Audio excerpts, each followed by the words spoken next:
naman, dito sa lesson number 18 natin, ay pag-aaralan natin yung pinagkaiba ng count noun at mass noun.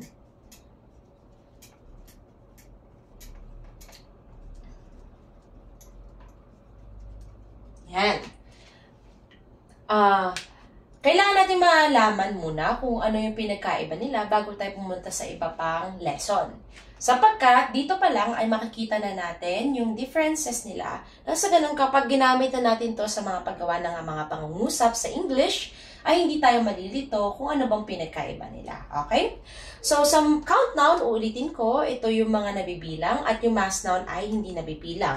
At yung hint para malaman kagad natin kung ito ba ay napabilang sa count noun or napabilang o nahahanay sa mass noun, sa count noun, pwedeng lagyan ng S or gawing plural ang salita.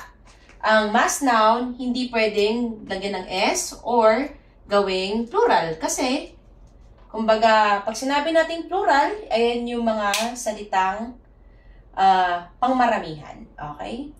So, hindi siya pwedeng gawing plural o gawing pangmaramihan kasi marami na nga siya or hindi na nga siya mabilang. Okay? So, example natin sa count noun ay yung box. Ang box ba ay count noun or mass noun? Okay. Yari, nag-exam kayo. Ang box ba ay count noun or mass noun? Iisipin mo kagad, yung box ba, pwede bang lagyan ng S o gawing plural o bawal siyang lagyan ng S? Pag ginawa mo siyang marami, pwede siyang lagyan ng S sa dulo. So, ibig sabihin, ito ay count noun. Okay? Halimbawa naman, beef o baka in Tagalog. Ito ba ay count noun or mass noun? Tingnan natin. Ito ay, pwede ba lagyan ng S or bawal? Ito ay bawal lagyan ng S, kaya ito ay nahanay sa mass noun. Okay? Ano pa?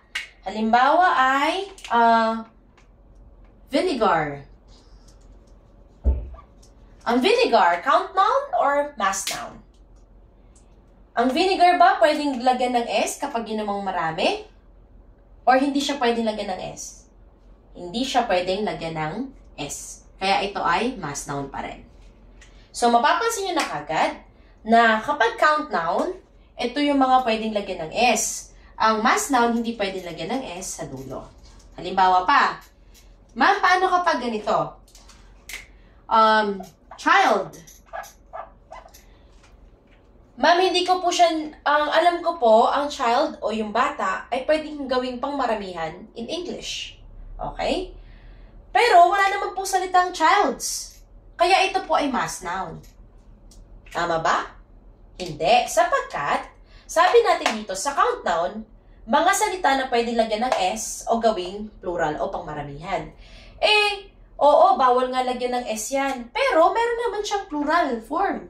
O meron siyang pangmaramihang salita. Children.